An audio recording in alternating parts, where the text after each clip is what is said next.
Olá, queridos. Meu nome é Heraldo Gabriel, sou pastor das Assembleias de Deus no Ministério de Madureira. Moro na cidade de Santo Antônio de Pádua, no estado do Rio de Janeiro.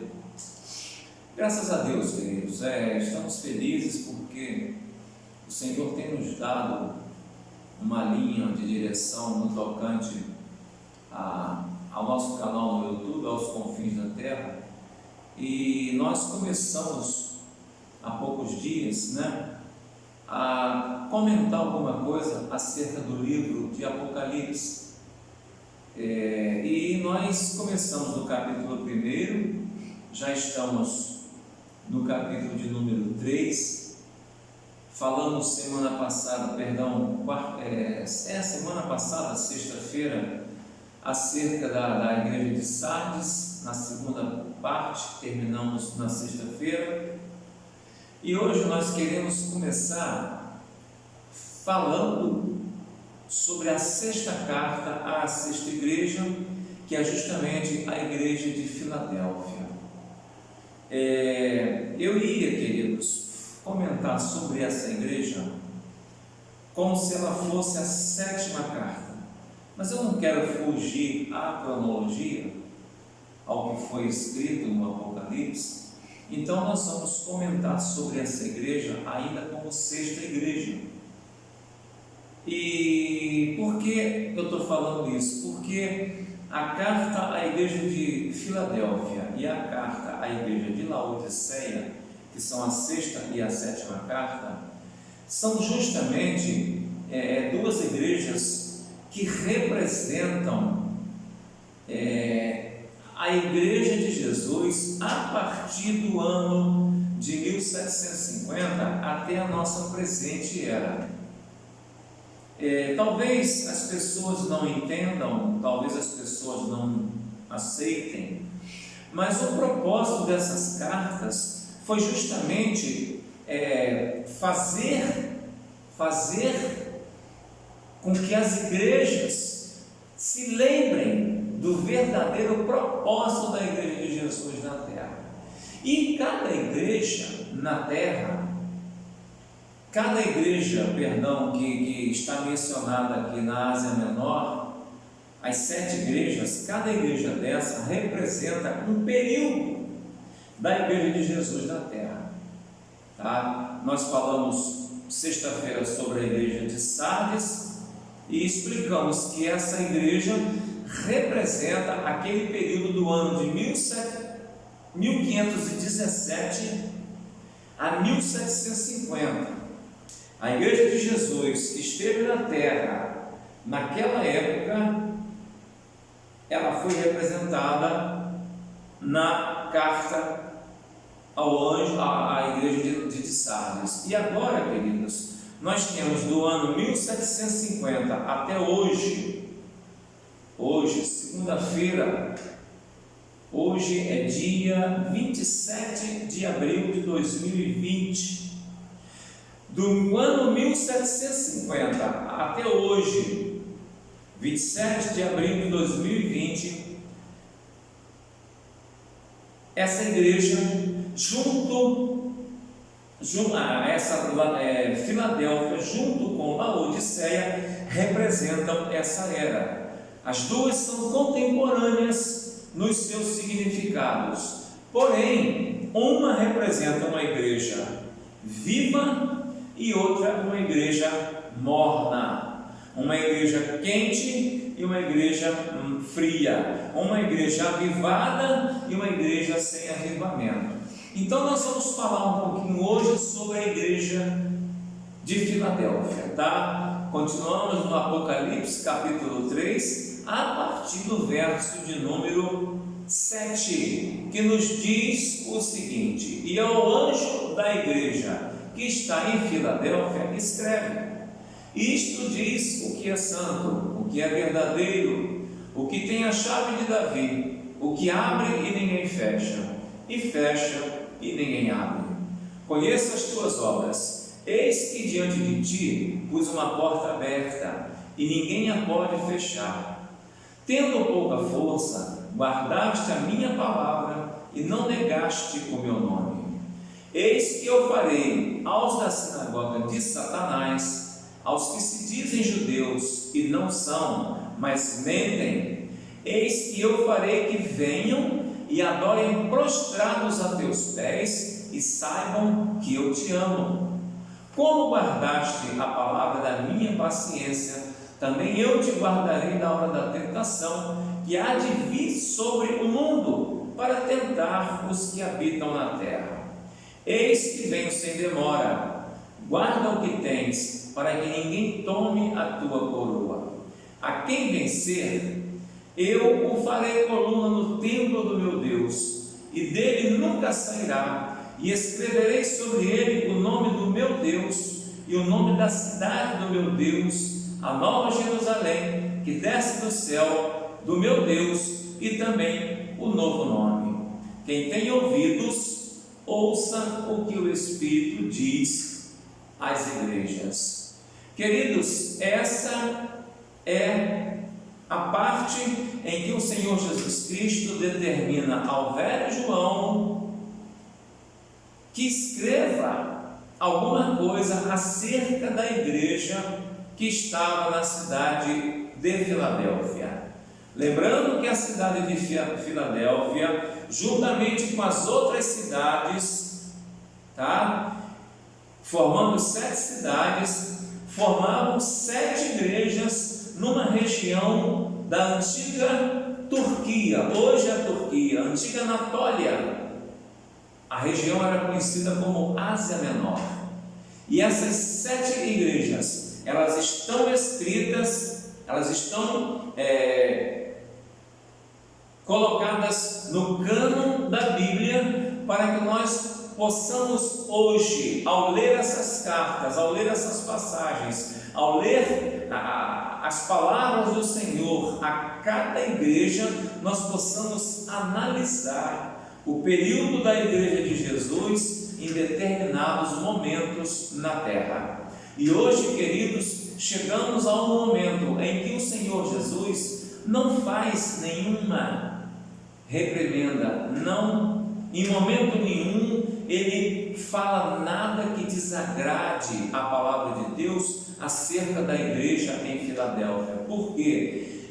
A igreja em Filadélfia, embora fosse uma igreja pequena, a igreja tinha tudo que o Senhor Jesus requer de uma igreja hoje, tá bom? Vamos aqui rapidamente ao cenário, tá? Filadélfia era uma pequena cidade, se comparada a Éfeso ou a Esmirna, menor em propriedade, em prosperidade, menor em indústria e prestígio. Não obstante, achava-se estrategicamente posicionada para causar grandes impactos às outras cidades. Há 3 importantes coisas a considerarmos: a localização e localização.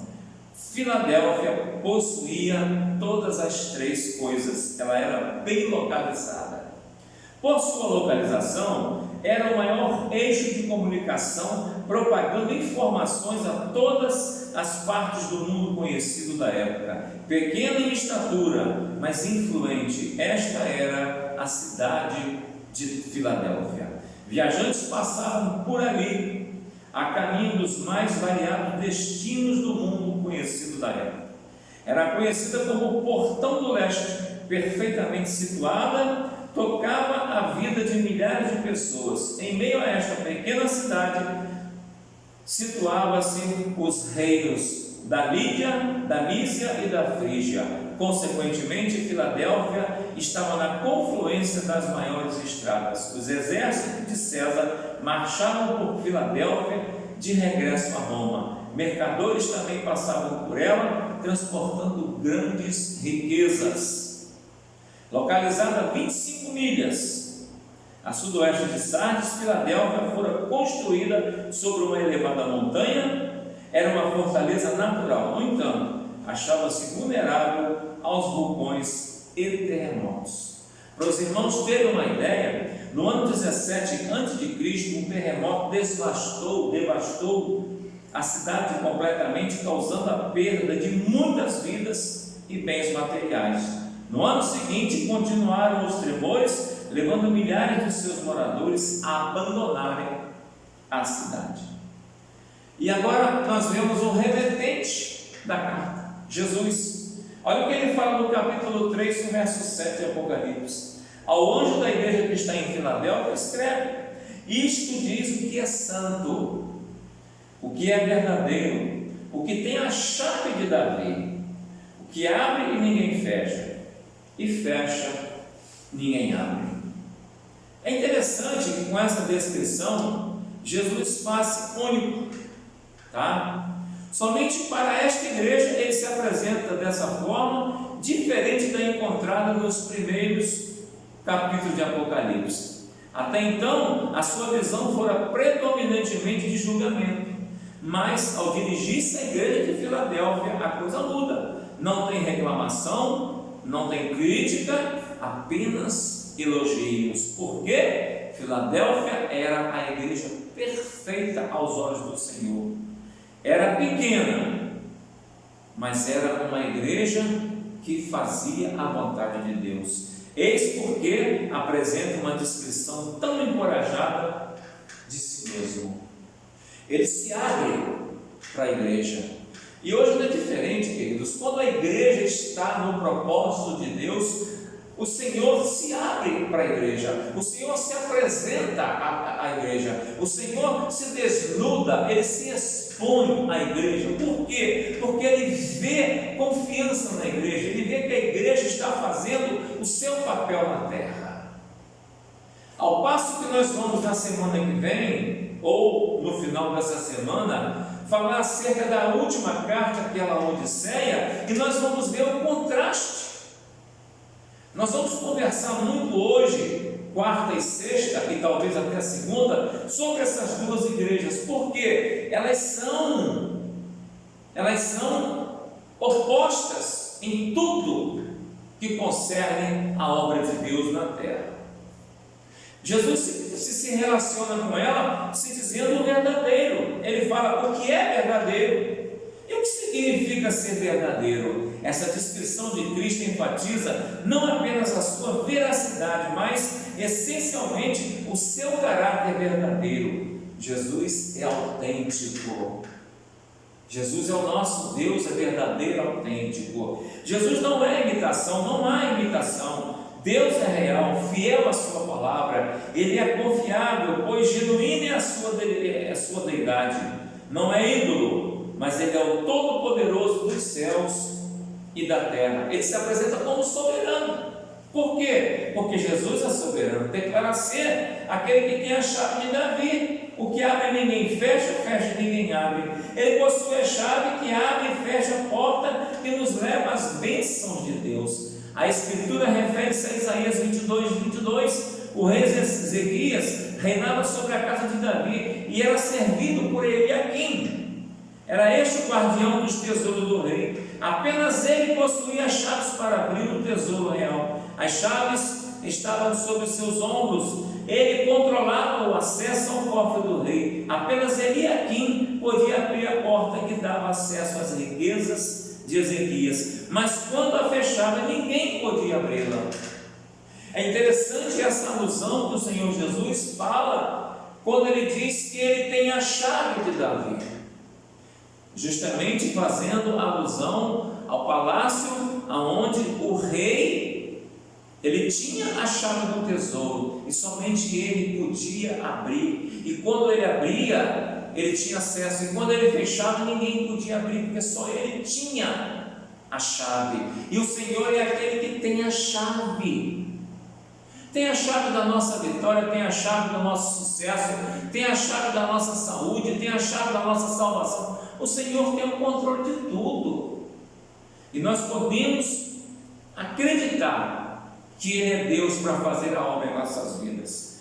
As forças, Ele se refere às forças da igreja. Muito poderia ser dito dessa pequena igreja. Em muitos ângulos, ela era uma grande igreja. Jesus em nada a censura. Ao andar em volta do seu castiçal, tem apenas elogios a seus membros. Meu querido, minha querida, você que nos assiste hoje, preste bem atenção.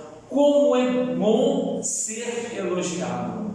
A gente precisa ter cuidado para não deixar essas coisas subir aos nossos corações, porque é perigoso. Mas quando o elogio é verdadeiro e ele parte da presença de Deus, ele vem de Deus, vem do trono, queridos, a igreja de Filadélfia, ela conseguiu isso. E olha o que ele fala, ele conhecia a igreja, olha o que ele fala: eu sei as tuas obras. O Senhor Jesus conhece tudo.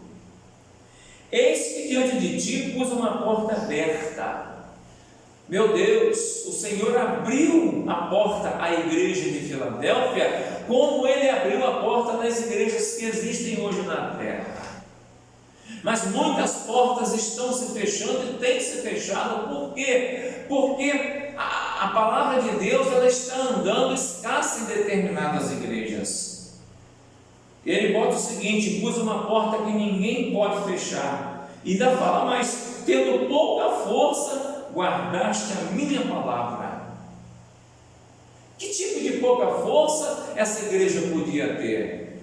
Era uma igreja que não tinha apoio do Estado, era uma igreja que não tinha muito recurso financeiro, porque a pouca força que eu posso citar é essa. Era uma igreja que não tinha membros influentes. Porque que mais pouca força poderia ser? Porque a força maior que a igreja tinha, ela tinha, e o Senhor Jesus a elogia, ela tinha força espiritual. Então ele fala o seguinte: tendo pouca força, guardaste minha palavra e não negaste o meu nome. Apocalipse 3:8. Queridos, que coisa maravilhosa, que coisa interessante. Essa igreja de Filadélfia é a igreja que nós queremos hoje sobre a terra, é a igreja que nós precisamos ter hoje na nossa cidade, na nossa rua, no nosso bairro, no nosso estado, no nosso país, no mundo todo. A igreja que representa a igreja de Filadélfia. Como é que está a sua igreja? Como é que está a sua vida? Como é que você, como igreja, tem vivido nessa terra? Volto a falar o que eu falo em todo final de vídeo, pelo menos, e quando nós estivermos tratando das 7 igrejas. Dias difíceis e o planeta Terra está passando, mas o Senhor está no controle de tudo. E em breve a igreja vai ser retirada dessa terra, vai ser arrebatada, o toque da trombeta vai ser ordenado, e um povo vai sair deste plano e vai ser arrebatado para morar no céu de glória. E digo para você: somente aquele que tiver um nome escrito no livro da vida alcançará essa grande graça. Eu creio nessa palavra. Você pode crer?